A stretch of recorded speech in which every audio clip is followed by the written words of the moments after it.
Hi students, in today's class we will check the decimal expansion of rational numbers and irrational numbers. So first let's check the decimal expansion of rational numbers. So I have taken an example question from the textbook. Find the decimal expansions of 10 by 3, 7 by 8 and 1 by 7. As these are written in the p by q form where p and q are integers and q not equal to 0, you can say these are rational numbers. So here we are going to find the decimal expansion of rational numbers.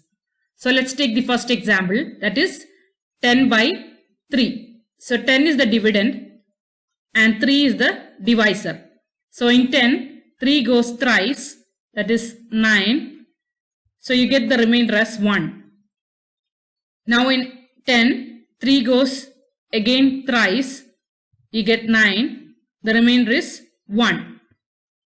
In 10, 3 goes thrice, 9, 1. So here you can see the remainders are 1, 1, 1, that is repeating. And the number after the decimal in the quotient is repeating, that is here it is 3.3 bar, that is 3.333. So for repeating digits we give a bar on top. In the quotient the number 3 is repeating. So this goes on. Now let's take the next rational number, that is 7 by 8. So 7 is the dividend and 8 is the divisor. So in 7, 8 will not go. So in 70, 8 goes 8 times, that is 64. 70 minus 64 is 6. So the remainder is 6. In 60, 8 goes 7 times, that is 56. 60 minus 56 is 4.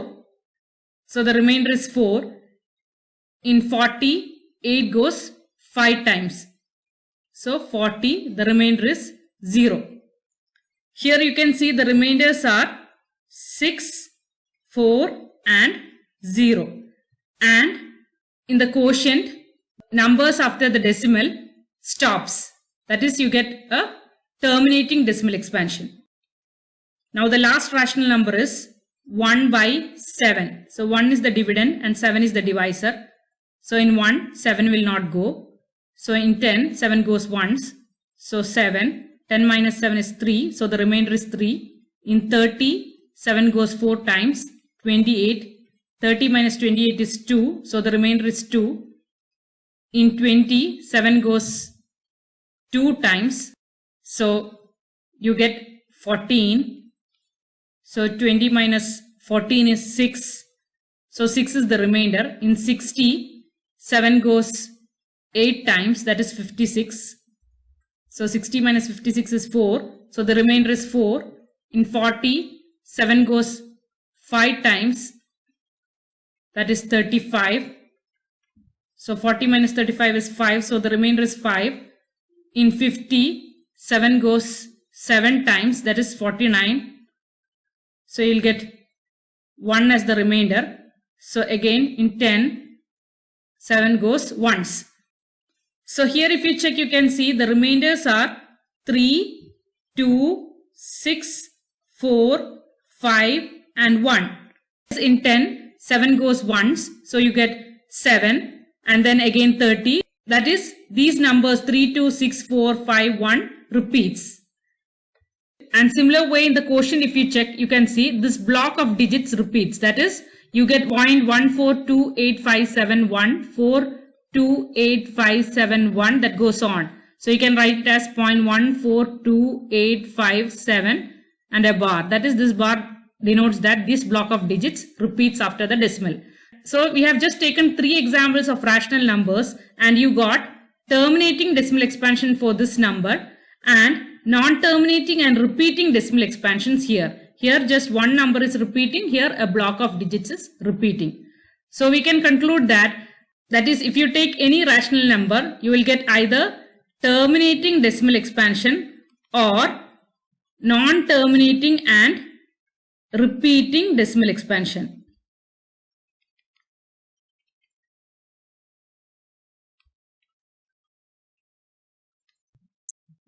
So we took 3 examples for rational numbers and you notice that the remainders either become 0 after a certain stage or start repeating themselves. That is, for this case, you got the remainder as 0 at a certain stage. But here, in both the other cases, you got repeating remainders. The second thing that you noticed is the number of entries in the repeating string of remainders is less than the divisor. That is, here in the remainders, the number of entries in the repeating string is 1. The divisor is 3. So, always the number of entries of the repeating string in the remainder is less than that of the divisor.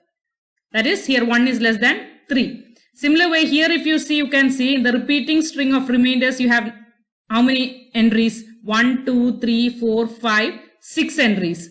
So, it is always less than the divisor. That is, 6 is less than 7. The next thing that you noticed is, if the remainders repeat, then we get a repeating block of digits in the quotient. So that is, whenever you are getting the remainders as repeated, you get in the quotient also a repeating digit. Similar way here, the remainders were repeating, you got a block of digits repeating in the quotient. These are the things that we noticed after doing long division to these 3 rational numbers. This is the case for any rational number that you take. Either they will be terminating decimal expansion or non-terminating and repeating decimal expansions. Now the 2 cases that we got are the remainder becomes 0 at a certain stage, that is for terminating decimal expansion, and the remainder never becomes 0, that is for non-terminating and repeating decimal expansion. So here you can see this 0.875, 0.5, 2.556, all these are terminating decimal expansions. So for rational numbers that give you terminating decimal expansions, the remainder became 0 at a certain stage. So whenever the remainder becomes 0, you can say those numbers will have a terminating decimal expansion. Here you can see the numbers are repeating. That is, here in the quotient, 3 is repeating. Here a block of digits is repeating. So whenever the remainder is never 0, you can say those numbers will have non-terminating and repeating decimal expansions. So in the previous slides, you checked some rational numbers and you performed the long division and came to the conclusion that the rational numbers will give either terminating decimal expansion or non-terminating and repeating decimal expansion. Now let's see the reverse. That is, if you are given a decimal expansion, will you be able to say this is a rational number, or will you be able to show that this is a rational number? So let's see. Here you have got a terminating decimal expansion. You have to show that this terminating decimal expansion will give you a rational number. So when you get numbers like this with terminating decimal expansion, just count the number of digits after the decimal. That is 1, 2, 3, 4, 5, 6. So divide this number by 10 raised to 6, that is 10 lakhs. So whenever you get the terminating decimal expansion, just check the number of digits after the decimal point and then divide by 10 raised to that number of digits. So you'll get the rational number for that decimal expansion. So this is the rational form for the number with this decimal expansion. Now show that 0.3 bar is a rational number, that is 0.333. This is non-terminating and repeating decimal expansion. Rational numbers can have either terminating decimal expansion or non-terminating and repeating decimal expansion. So they are asking you whether you will be able to show this in the P by Q form. So when you get questions with repeating decimal expansion, just write x is equal to 0.333, that repeats as first equation, and then how many digits are repeating for this decimal expansion? Just one digit is repeating. So multiply this equation by 10. So when you multiply, you have to multiply both the sides, that is left hand side and right hand side. Then you get 0.333 into 10 is 3.333. Like this you get the second equation. So this is the second equation. And after this, subtract first equation from the second equation. So you get 10x minus x is 9x is equal to 3.33 etc. minus 0.33. So you get 0, 0 and 3. So this can be written as 3. So x is equal to 3 by 9, that is 1 by 3. So here we have represented this non-terminating and repeating decimal expansion in the rational form, in the P by Q form. So this is the example for how to convert a decimal expansion that is non-terminating and repeating in the P by Q form, that is to a rational number. Let's take one more example. Show that 1.27 bar is a rational number. So here 2 digits are repeating. So you can write this as x is equal to 1.272727. It goes on as the first equation. Now how many digits are repeating here? 2 digits. So multiply this by 100. So you get 100x is equal to 127.2727. That goes on. That's the second equation. Now subtract the first equation from the second equation. So you get 100x minus x is 99x is equal to 127.2727 minus 1.2727. So you get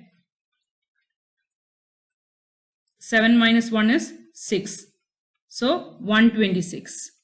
So you can write this as x is equal to 126 by 99.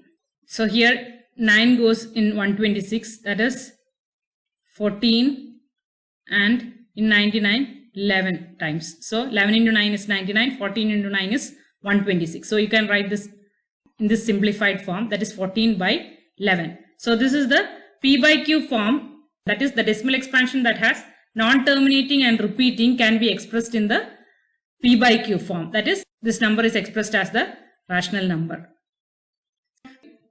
So from the previous examples, you can conclude that the decimal expansion of a rational number is either terminating or non-terminating and recurring.